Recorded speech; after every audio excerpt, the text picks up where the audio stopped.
Yeah, and when you're talking about Prelude, I think one of the biggest things we talked about it in our last. I think the segment actually went out today, if I'm remembering correctly. Um, the Ravens' identity. The Ravens are yet to establish things. The Ravens are yet to figure out exactly who they are. Joshua, we saw this game. They struggled immensely in the first half. It looked awful. I was ready to throw my head through the television last night. What game did it remind you of, though? I, Because I I gotta say, it reminded me of the Indianapolis Colts game. I'm gonna Uh, take it. I'm gonna take it a step further. Remind me of that Bills playoff game, man.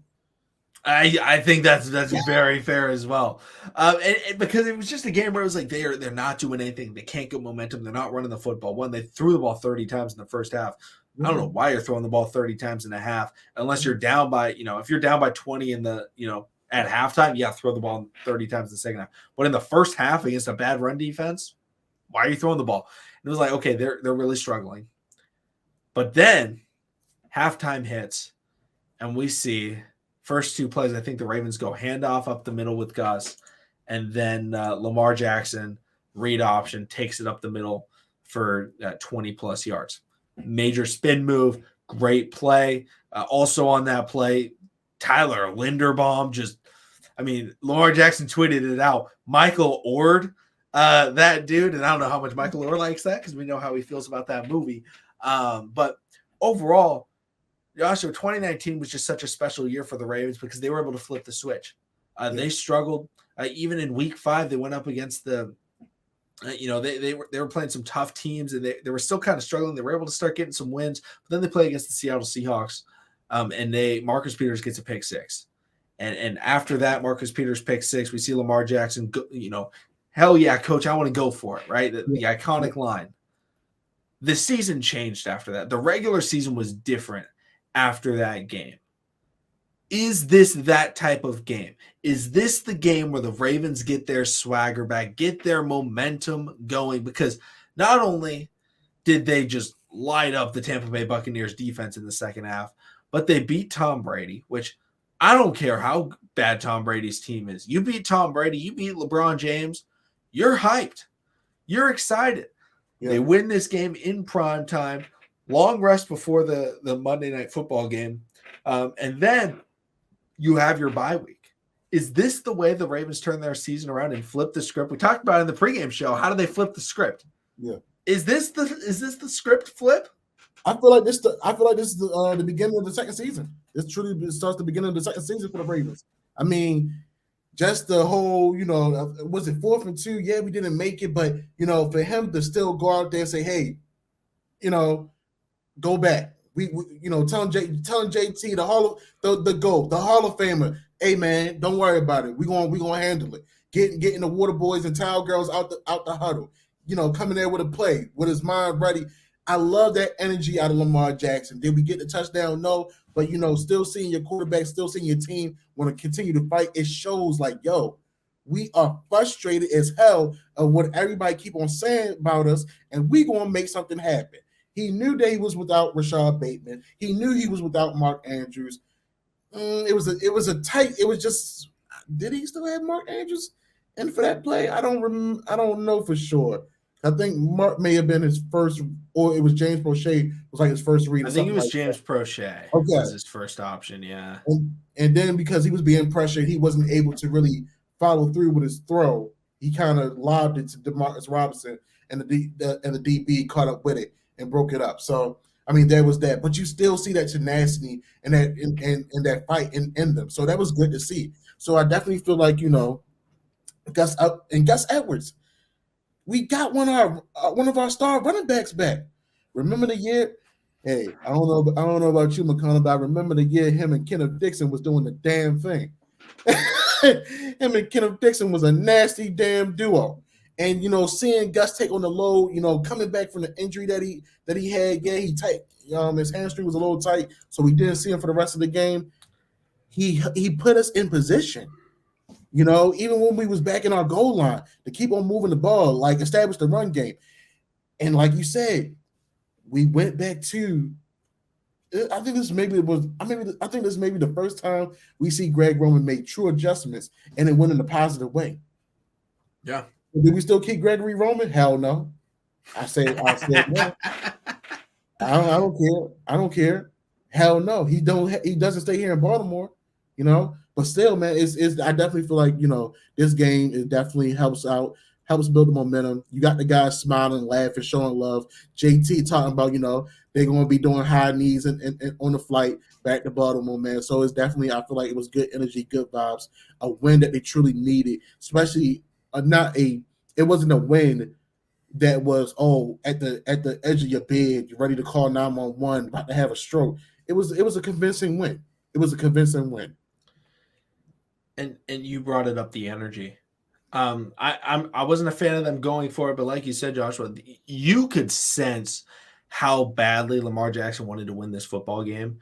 Not just with that play, but we saw the play where Patrick Ricard he gets an unnecessary holding call. Lamar Jackson let him have it because Lamar Jackson was frustrated because he wants to win, and everybody on this team knows. Yeah.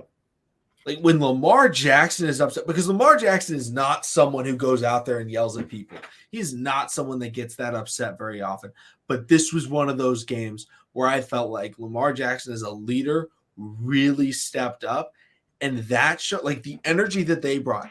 Primetime against Tom Brady, a crucial game in the year because you're 4-3 at this point, tied for the lead with the Bengals for the North. Yeah, you do have the tiebreaker over, but like this is a must win. You don't want to go into Sunday with the Bengals playing the Cleveland Browns, who they'll probably win that game.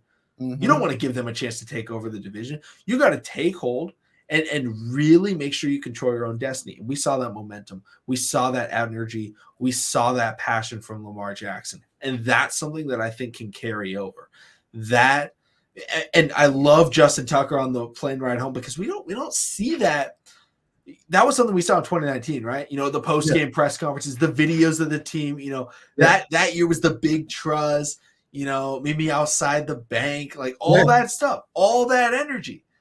I felt like it kind of felt like it came back. We weren't really feeling that in the first 7 weeks of the year. But after this win, they were so hyped. They were so excited. And not only that, but they were able to do the thing that they had struggled to do this year, which was to ice out the game on offense. Yes. They were able to finish the drive. They were up. I don't want to get this wrong. They were up, I believe, they were up by 7 points.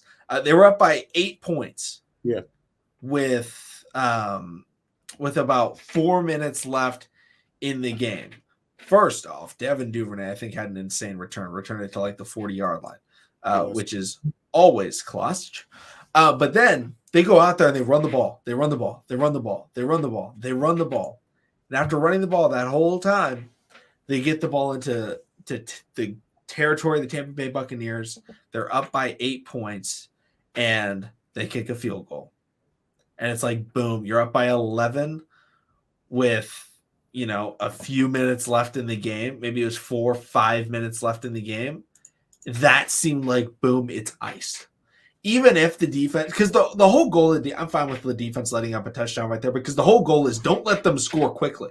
If they're going to score, make them use all their timeouts. Make them go through everything and make them need to get an onside kick. And the defense went out there and they said, okay.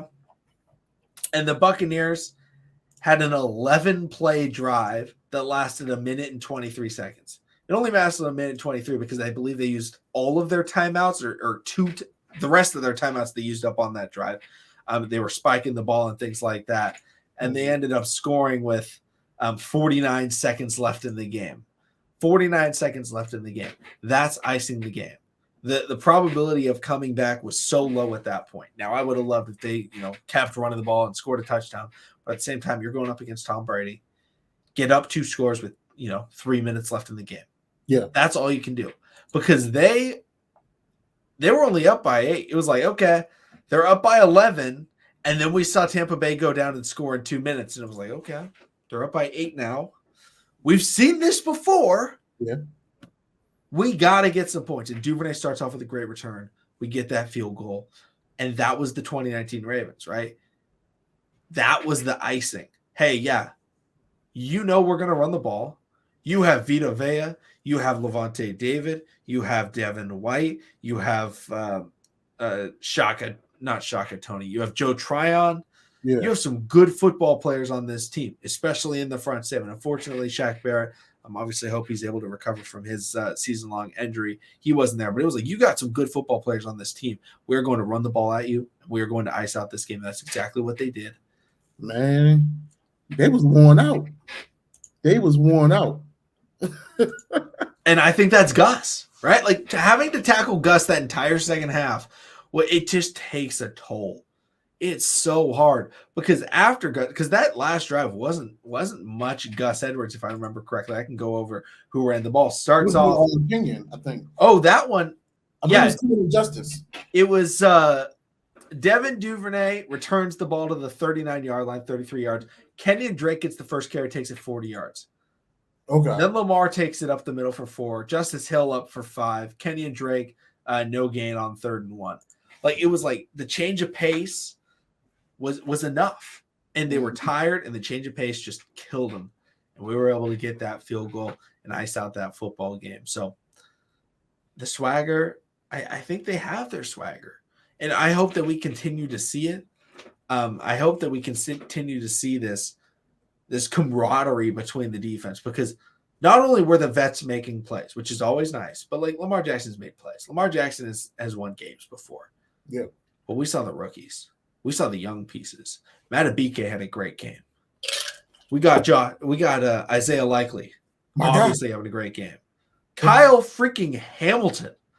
Oh my goodness. Everyone always complains, man, Kyle Hamilton never does anything. One, nobody throws at Kyle Hamilton. This game, Tom Brady was trying to throw at Kyle Hamilton, and Kyle Hamilton said no. I mean, that's what was happening. He tried to throw it, that goal line play where they threw it on the out route to, maybe it was Kyle Rudolph in that situation, and Kyle Hamilton just like left-handed swats it, never put his right arm on the body. That's what I love, because a lot of guys, they'll like hold the back. Obviously you can't wrap him, but he doesn't even touch him. He just goes boom, swat with that 6'4" long reach, and he gets that swat. And I was watching that game, and I was like, oh yeah, this is Kyle Hamilton right here. And he was hyped. He was throwing the incomplete up to the crowd after incompletions. He was ready. He played great. And all of these young pieces, they were playing well, except for Mr. Brandon Stevens. Shout out to him. But when the young guys and the old guys and the vets, because we got the young guys, the guys in their prime like Lamar and Duvernay, and then we have the old guys like Justin Houston, right? Justin Houston, man, that dude is on a mission. He really wanted 100 sacks. He really wanted Brady. I'm gonna say this now, Chuck Clark. If you ever listen to TTB, I'm gonna put it out here right now, man. You run into one of these other your teammates again, you're gonna have to see me outside the bank. I don't care if Kyle is there to take your job. You don't run into him. I don't care how hard you hit. You don't hit Patrick Queen in the helmet so he can go under the tent, because he did it a lot of times too. You need to slow it down. You need to slow it down. But man, you're missing the guy, man. You missing my guy. You ain't say nothing about him. The 3 passed the 3 swats. Broderick Washington.